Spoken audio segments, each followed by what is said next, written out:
नमस्कार, चविष्ट भोजन या यूट्यूब चॅनलवर मी तेजस्वी सर्वांचं मनापासून स्वागत करते। आज या ठिकाणी मस्त अशी गावरान भेंडी बनवलेली आहे। खूप साध्या आणि सोप्या पद्धतीने ही भेंडी बनवलेली आहे। अशी भेंडी जर तुम्ही बनवली ना, जर कुठं प्रवासाला वगैरे जाणार असाल, चटणी ठेचा नेऊन जर बोर झाला असाल, जर तुम्ही अशा प्रकारची भेंडीची भाजी प्रवासात जर घेतली ना, तर तुमच्या जिभेची चव ही वाढणार आहे।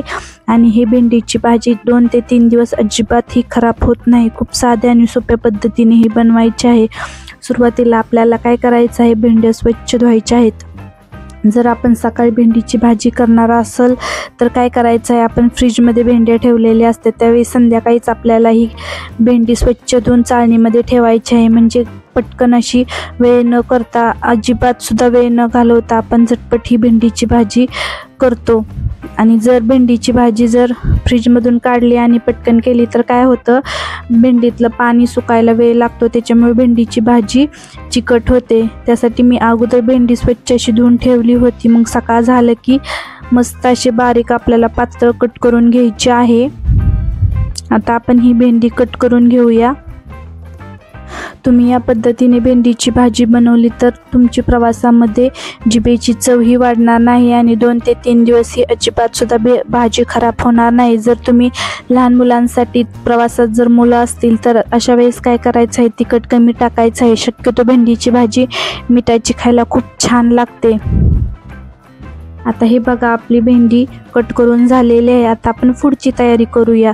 आता आपल्याला काय करायचं आहे, गॅसवरती कढई गरम करायला ठेवायची आहे आणि त्याच्यामध्ये आपल्याला कढई गरम झालं की तेल टाकायचं आहे। आणि तेल गरम झाल्याशिवाय आपल्याला फोडणी टाकायची नाही, कारण काय करायचं आहे, फोडणीमध्ये मस्त अशी आपण लसणाची फोडणी दिली ना, खूप छान असा मस्त असा फ्लेवर या भेंडीच्या भाजीला येतो।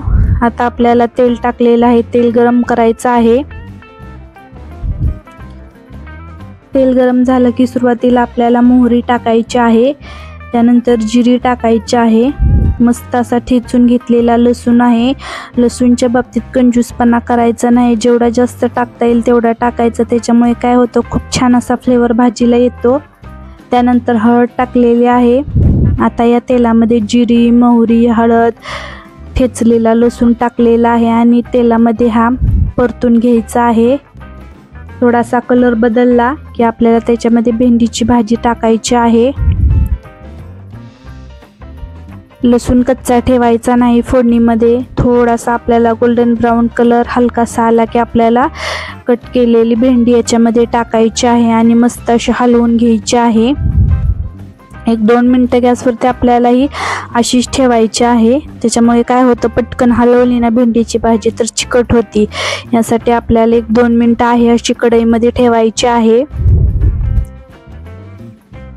त्यानंतर आपल्याला इथं चवीनुसार मीठ टाकायचं आहे। त्यानंतर मी काय केलं होतं, शेंगदाणे मस्त असं खरपूस भाजून घेतलं होतं आणि भाजून झालं की ते मिक्सरमधून आपल्याला त्या शेंगदाण्याचा कूट बनवायचा आहे। आणि नंतर त्या शेंगदाण्याचा कूट झाल्यानंतर आपल्याला काय करायचं आहे, तो कूट आपण या भेंडीच्या भाजीसाठी वापरणार आहोत। तुम्हाला कूट आवडत असेल तर टाका, जर आवडत नसेल तर नाही टाकलं तर काही प्रॉब्लेम नाही। फक्त लसूण तेवढा भाजीला जास्त टाकायचा। 2 मिनिटं भाजी तशीच ठेवायची आणि त्यानंतर आपल्याला काय करायचं आहे, त्याच्यामध्ये शेंगदाण्याचा कुट्टा टाकायचा आहे।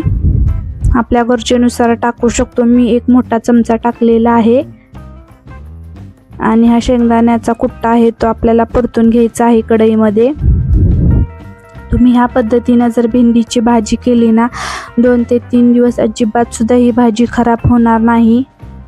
जर तुम्ही ट्रिपला जाणार असेल कुठं बाहेर गावी तर तुम्ही ही भाजी नक्की बनवून सोबत न्या, किंवा प्रवासाला जाणार असेल, आता दिवाळीच्या सुट्टीहून काही जण लांबून आलेले असतात आणि त्यावेळेस घरी जाताना आपल्याला घरून काहीतरी चपाती भाजी देतात ना, त्यावेळेस तुम्ही ही भाजी जरूर बनवून घ्यावी, कारण ही भाजी प्रवासामध्ये अजिबात ही खराब होत नाही।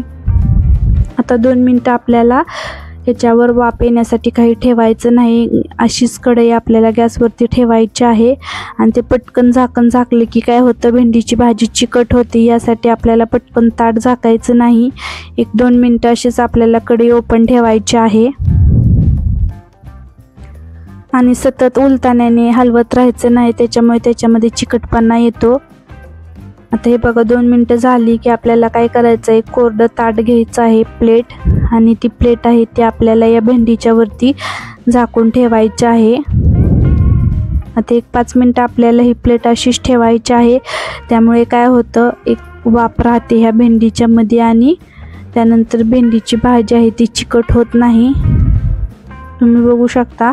आता मी प्लेट काढलेली आहे। अजून एकदा आपल्याला ही भेंडीची भाजी हलवून घ्यायची आहे आणि आता आपल्याला आपण जे आता झाकण झाकणार आहे ना ते तसंच 5 मिनिटं ठेवायचं आहे आणि गॅस बंद करून घ्यायचा आहे। आता ही कढई थंड होईपर्यंत आपल्याला याचं झाकण उघडायचं नाही।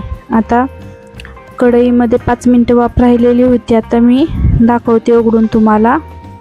हे बघा खूप सुटसुटीत भेंडीची भाजी बनवून तयार झालेली आहे आणि तुम्हाला गरम खायचं असेल तर तुम्ही गरम खाऊ शकता। आता मी ह्याच्यावर प्लेट झाकून ठेवणार आहे 2 मिनिटं, त्यानंतर मी एका ताटामध्ये सर्व केलेली आहे। तुम्ही बघू शकता खूप छान अशी एकदम सुट्टी आपली भाजी बनवून तयार झालेली आहे। अजिबात चिकट ही भाजी झालेली नाही। प्रवासामध्येही 2 ते 3 दिवस आरामात टिकते। तुम्हाला तिखट हवा असेल तर तुम्ही चटणी किंवा हिरवी मिरची सुद्धा टाकू शकतो। आमचा व्हिडिओ कसा वाटला, व्हिडिओ आवडल्यास लाईक शेअर कमेंट जरूर करा। धन्यवाद।